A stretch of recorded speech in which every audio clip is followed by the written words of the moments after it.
All right. So hello, future um, participants of the great meeting.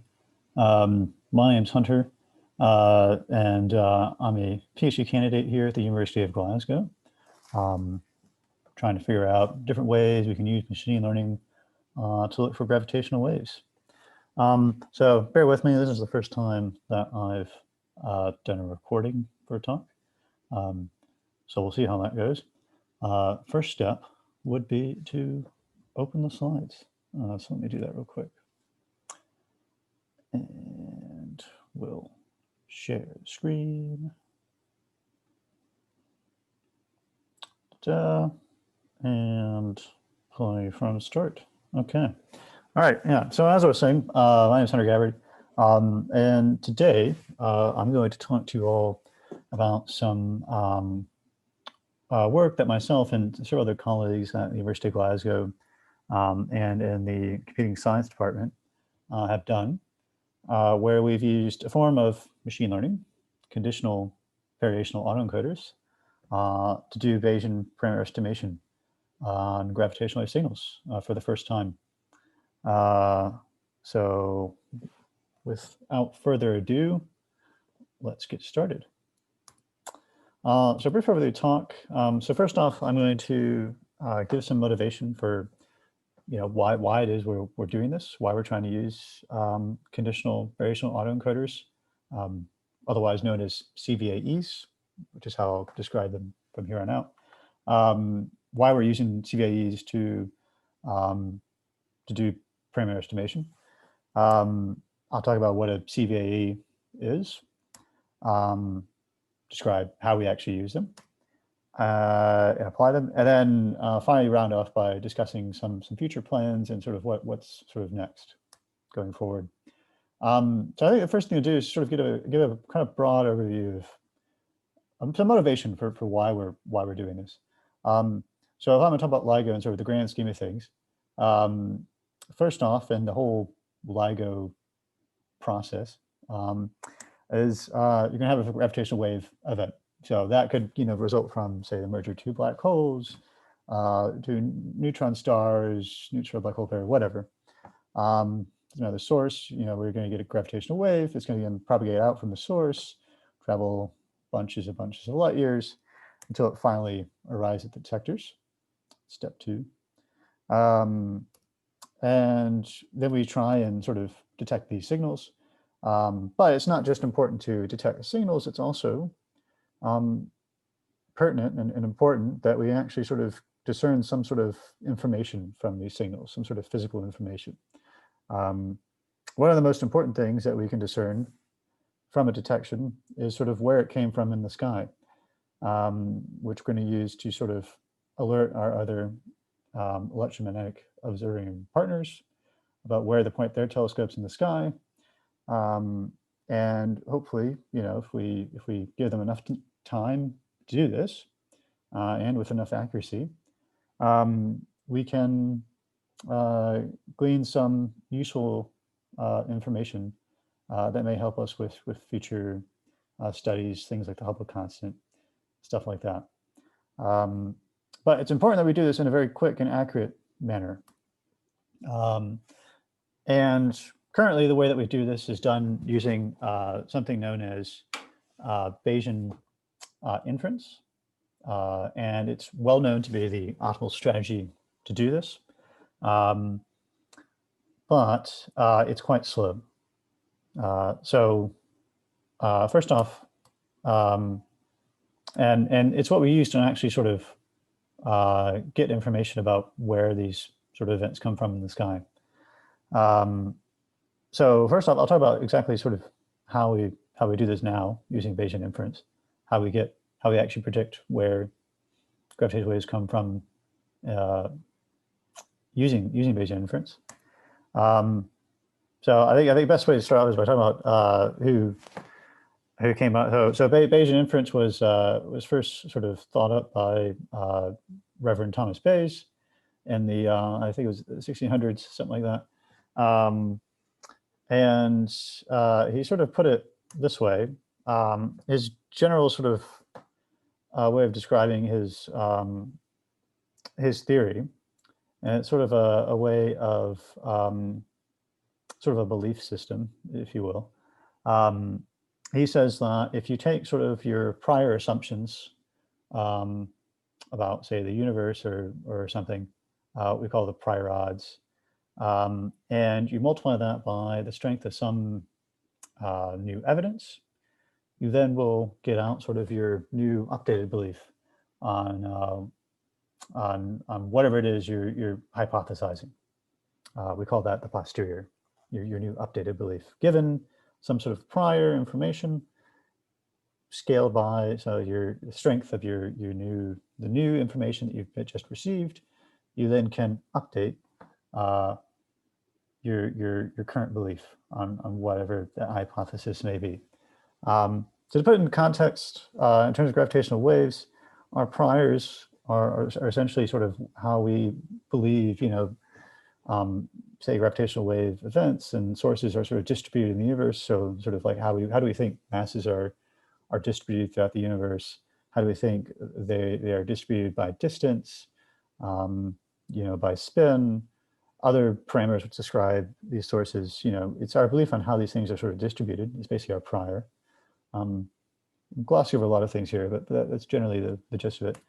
And then the strength of our new evidence is sort of like, what's the likelihood of what we just saw actually being a gravitational wave event,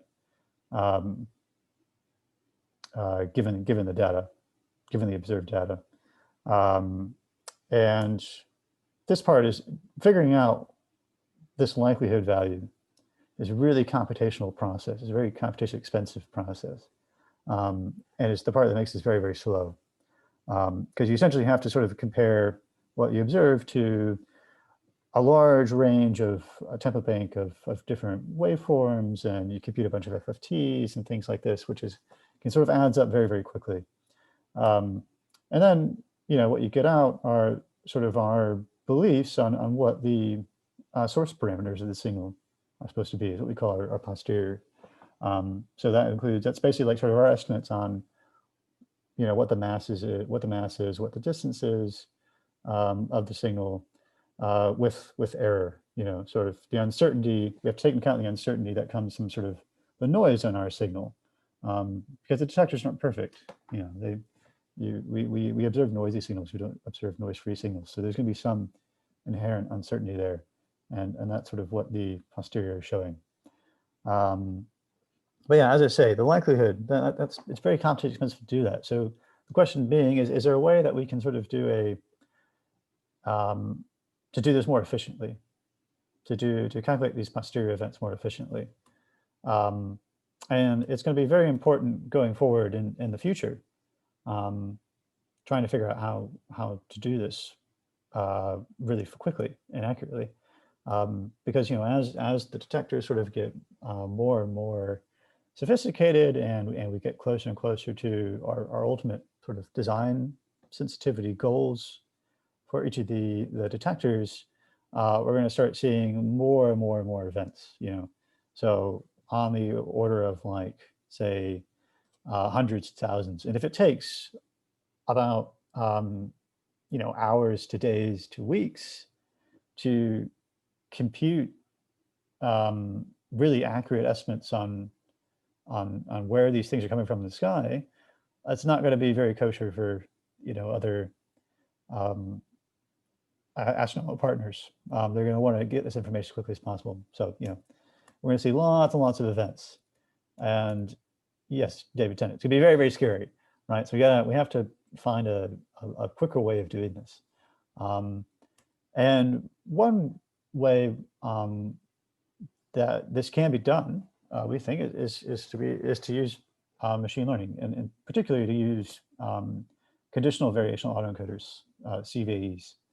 And as I'm going to show very soon, it's not magic, I promise. It's a very there is a structure to this, and there are firm, sound mathematical principles for how these things sort of work, and you can break them down, and it sort of becomes a little bit easier to sort of understand how these things all fit together. So hopefully in the next like 5-10 minutes, you should get a better understanding of how these things work.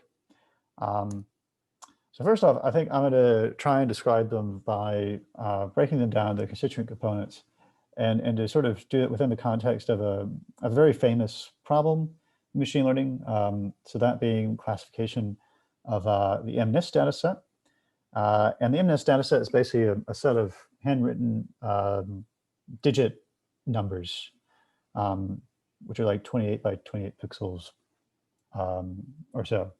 And they're numbers that range from 0 up to 9. And each have their own corresponding labels. And so the whole idea of the problem is, can you get a machine learning algorithm to classify these handwritten digit images after training? And so one way that like, so first off, let's sort of talk about what an autoencoder does, which is sort of like the simplest form of this. An autoencoder is basically composed of two different neural networks. They could be any kind of form neural network. It could be like a fully connected neural network, which is like just a very simple, dense neural network. It could be a convolutional neural network, which are really good for looking at images. Doesn't matter. It's made up of two different neural networks, is what an autoencoder is. So it has one network called an encoder network and another neural network called decoder network. The main function of the encoder network is it's going to take as input an image. In this case, it's a digit image. And it's going to output you a set of random numbers. Well, they're not random, they're learned numbers. It'll learn a set of numbers, which essentially, as it goes through training, what these numbers will represent is like sort of a distilled version of the input it was given. So it sort of tries to learn the most important components of this training space, of this image, and will then output you sort of a distilled version of that image, which with its most important components represented as a set of numbers, which we call the latent space. This latent space is then given as input to the decoder network, which then its job is to try and, given this sort of distilled version of the image, to try and reconstruct it into its original form. And hopefully through a lot of training, it's able to do this. Moving forward, you go up to a variational autoencoder. And the only difference between this and an autoencoder is the way in which the latent space distribution is represented. So rather than representing it as, rather than trying to get the encoder to predict you these numbers directly, it will then actually try and predict means and standard deviations describing a Gaussian, multivariate Gaussian distribution, from which we're then going to draw samples from to actually get samples from the latent space. So the encoder now is predicting means and standard deviations for multiple sets of Gaussians from which we're going to draw samples from. And basically each class of training data is going to live in different parts of the latent space. But on the whole, the way sort of the loss function for this is set up, on the whole, across all classes of training data, your latent space is going to be, generally is going to be a mean zero univariate Gaussian distribution, but individual classes can sort of live in different spaces, in different parts of this latent space.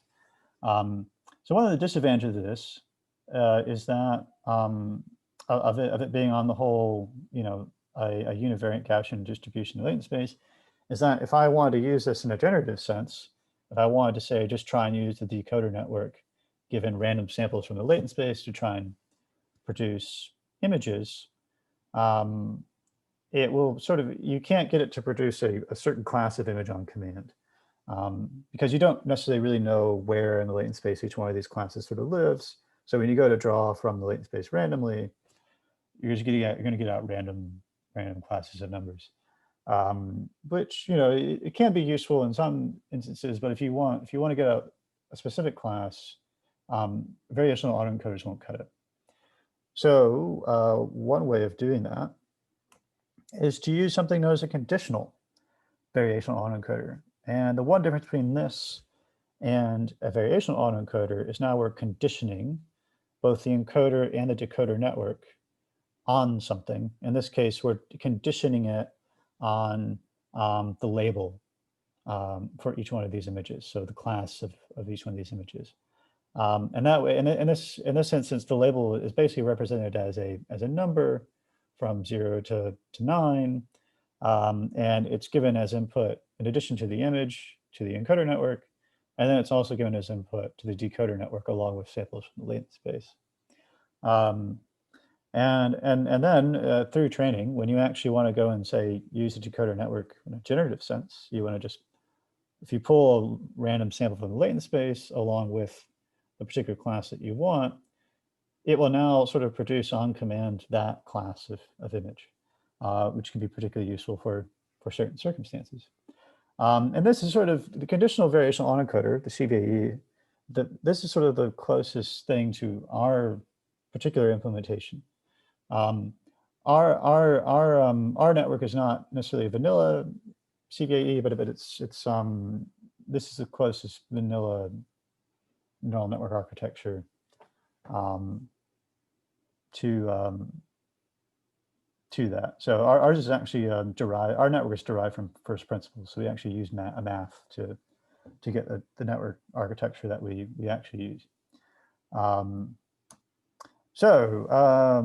do we actually do that? And what did we do once we derived this architecture is what I'm going to try and describe over the next few slides. So first off, a kind of overview of the problem we're going to try and tackle. So we're going to try and predict posteriors, parameters, source parameter values, so things like mass, distance, sky position, stuff like that, for binary black hole waveforms, buried noise. To do this, we're going to have to generate a very large training set. We end up generating about 10 million training samples, so that being like noisy waveforms. And in this case, we're now up to the point where we are tackling the full 15-dimensional binary black hole parameter space. So we're trying to predict all 15 binary black hole parameters. And actually, there's a slight caveat to that. We're actually internally marginalizing on 2 of those. But we're in essence, we're tackling the full 15-dimensional problem. We also have to sort of compare our results using machine learning to some benchmarks. In this case, we use the Bilby code base, and we use 4 different samplers, 4 different Bayesian samplers from this code base, using 2 different sort of sampling approaches. So that being Markov chain Monte Carlo, otherwise known as MCMC, and nest sampling. And we're to use these benchmarks to sort of compare our results to. And we're going to do this for about 256 different test cases, sampled randomly from the prior. So a really, really high level overview of how our machine learning algorithm works is that it's going to be, during training, it's going to take as input noisy waveforms and point estimate, scalar point like the true source parameter values for each one of those waveforms. And it's just scalar, these are just scalar values. And then you feed that into the neural network, which is represented as that brain there. And then you're going to get as output the posterior. So what's actually going on there? So I'm going to try and break it down and go point by point. So our network is made up of actually 2 encoder networks rather than just the one that you normally get within a conditional variational autoencoder. So it's got 2 different encoder networks called, I'm calling EQ and ER1. EQ is going to get both the time series and the source parameter values. R1, ER1 is going to get just the time series. EQ is going to output means and standard deviations describing some Gaussian, multivariate Gaussian distributions, unimodal Gaussian distributions. And then ER1, interestingly, is going to actually, here we use a Gaussian mixture model. So we have it output means and standard deviations for multiple different Gaussian distributions, but we also have it output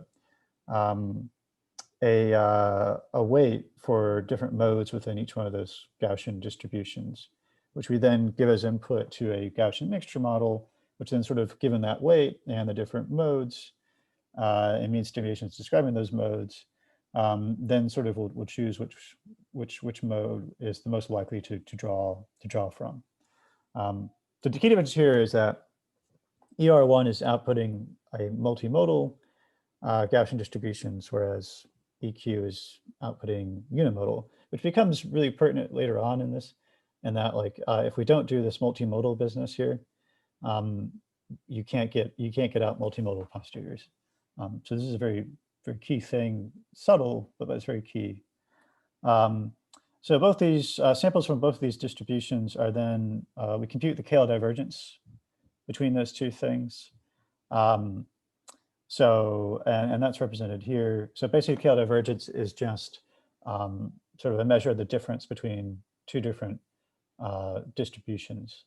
In this case, the way I intuitively like to think of why this is being done is that ER1 is sort of handicapped, and that's not giving as much information as EQ, where EQ is given like the source parameter values in addition to the time series. So here we're sort of trying to encourage ER1 to, given the limited amount of information it's given, to be as similar a distribution as possible, to predict a similar distribution as possible as EQ. That's sort of my intuitive reason for why we're doing this. The real reason is buried in the math, and that just falls out of the math when you try to derive all this stuff. But I'll leave that for another time. And then further on during training, we then give as input we have one decoder network, and we give it as input time series, which we're conditioning it on, and latent space predictions from EQ. And then the decoder network will output you means and standard deviations of Gaussians, multivariate Gaussian distributions, where each one of them, each mean and standard deviation it predicts is representative of a different source parameter we're trying to get our network to predict, which ends up just being the posterior.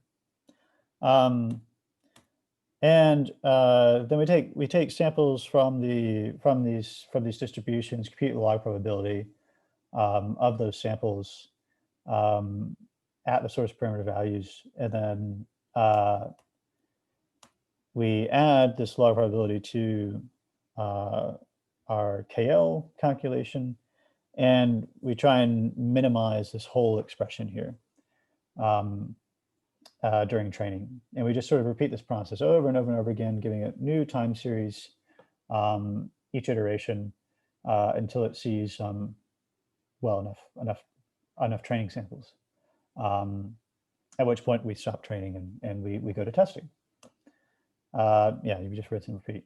So the question is, how do you actually like use this when you go to testing? Well, actually, I should just say briefly, if you want to sort of understand in a more detailed sense sort of why we chose this particular structure, the whole structure is actually derived from first principles, where we derive a loss function, which is what a neural network uses to sort of learn. You want to try and minimize this function. And if you start from the principle that you want to try and minimize the cross entropy between, or the difference between the true posterior, represented as P of X given Y, and some representation of the true posterior, that being the output from our neural network, given as log R theta of X given Y. You want to try to minimize the difference between those two things, which is that expression there. Starting from there, you do some math, which I don't have time, unfortunately, to go into, but it's really interesting. It's just a bunch of algebra, and you move some things around, and it's not too difficult, but But you do some of this stuff, and then you end up with this expression here at the bottom, which is basically our loss function. It's how the network learns, and we try and minimize all this whole expression here. And different parts of that loss function correspond to different parts of the network, where R theta 2, for example, is basically our decoder. Q is one of our encoder networks. R theta 1 is the other encoder network. And that just sort of follows of the mass. And that's basically how you kind of come up with this weird 3-network conditional variational autoencoder structure. But it's really pretty because it's basically, you just start from that first principle, you walk through the math, and you end up with this really simple, you end up with this expression here, which you can just then use to sort of make your network learn and figure out what it's supposed to look like, which I think is really cool. But anyways, how do we actually test? How do we actually use the network once it's trained? So from a high-level perspective, all it's going to be given during testing when we actually go to use it is just the time series, because in reality, that's what you're actually given. You're not given the source parameter values for your signal. You're just given the signal when you observe it. So it gets given an input to a neural network, and then the neural network then outputs you the posteriors. From a detailed perspective, we give our, after training, we give our time series as input to one of our encoder networks, ER1, which is the one that was handicapped, as I mentioned earlier, during training. During training, it's also only given the time series. So we give that to ER1. It then outputs you a latent space distribution. We then use samples from the distribution as input to our decoder network, as I mentioned earlier, very similar to what we have in your training. And then our decoder network, as during training, will output you a bunch of mean standard deviations describing Gaussians, where each one of those Gaussians describes a different source parameter value, from which we're going to then sample from each one of those Gaussians to get out samples from the posteriors for each source parameter value we're trying to infer. Yeah, I mean, that was basically it. That's all that happens during training. The one difference you'll notice is that I don't have the other encoder network because you don't need it when we go to test. It's been trained such that this is all you really need. So yeah, and again, I'm glossing over a lot of things, but I would recommend you read the paper if you want to try and get a better detailed understanding of the math behind how these things work, and then profit. Yeah. Given that's how training and testing of the network works, what happens when you actually go to apply this to some simulated signals, simulated binary black hole signals? We find it's very fast and accurate. So the initial paper that we submitted was a very kind of slimmed down scope. We were only doing this on single detector signals. We only randomized 5 parameters, fixed everything else. For binary black hole signals, we only inferred 4 parameters, and this is only done using 256 Hertz sampling frequency. And we got pretty good results, not terrible. Where machine learning results are in red, the Bayesian results are in blue. And as you can see, they're pretty comparable. But recently, over the course of some referee back and forth with the journal, we sort of expanded the scope of the problem.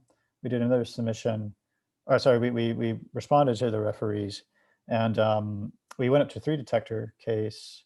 We now randomize over 9 parameters and infer 7. Internally marginalizing on 2, that being phase and psi. And we also importantly do the sky now, which is kind of cool. This is the first time that it was actually shown you could use a machine learning algorithm to infer sky plots, which is kind of cool. And again, we're in red. The machine learning algorithm is in red. The results from that are in red. The results from 2 different Bayesian sampler approaches. So one PTMC, which uses Markov chain Monte Carlo sampling approach, and then Dynasty, which uses a nested sampling approach. And the point of this corner plot is to show that our results are generally consistent with everyone else, which is good.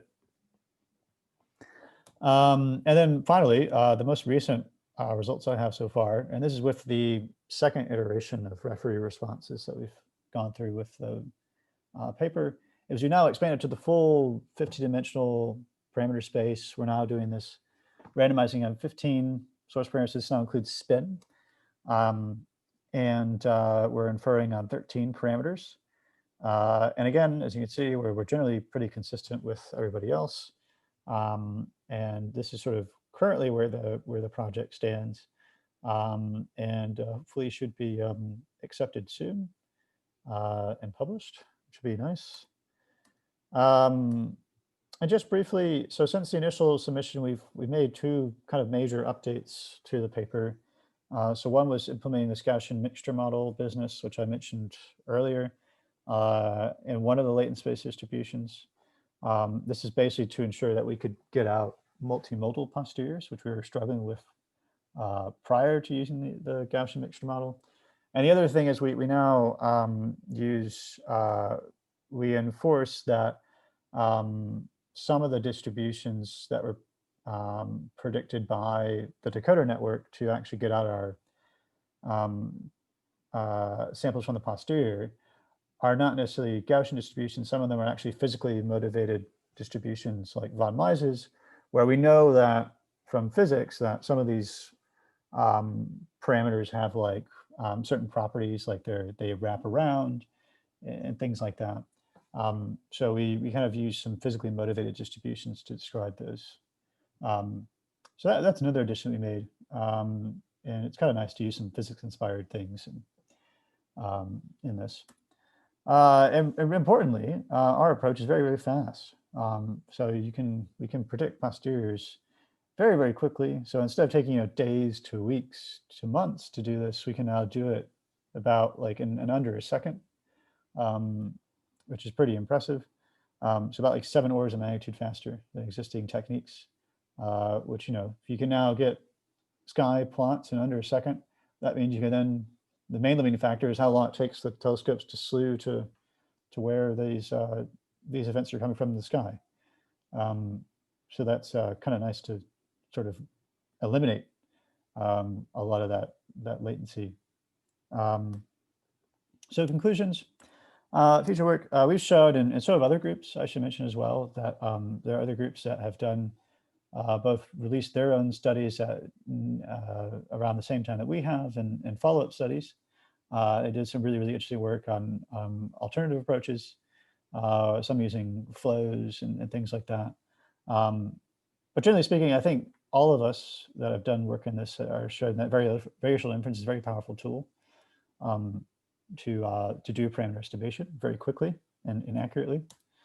It's the first time sky localization has been done, which is cool, and very quickly. And then some future work is we want to try and extend this to more realistic cases. So maybe even up the sampling frequency even more. So our current work is done using 1 kilohertz sampling, but we could go up from there. To go up to using real noise, doing this on real events. The ultimate aim really is to be having this working on binary neutron stars, which generally emit electromagnetic radiation, which is really, this is when you really do need those sky plots, because there is a chance that other EM observers will actually see something when they go to point their telescopes. Yeah, so our pipeline is called Vitamin, and it's available at that GitHub link there. So yeah, in summary, hopefully I provide some motivation for why we're doing this. It's important that we get this information out very quickly, given the inundation of signals that we're expecting in the near future. So hopefully this is a step in the right direction for that. Covered a bit about sort of how CVAEs, conditional variational encoders, work, and sort of broke down their constituent components. And so hopefully now you have a slightly better understanding of sort of how they came about, and how our particular implementation of them is slightly different or similar in some respects. We showed for the very first time that machine learning can be used to produce gravitational wave posteriors, which is really neat. And now the paper is on the archive and is with referees at Nature Physics. And yeah, so thank you very much. And hopefully we'll be able to discuss this stuff in the discussion. session. Yeah, thanks.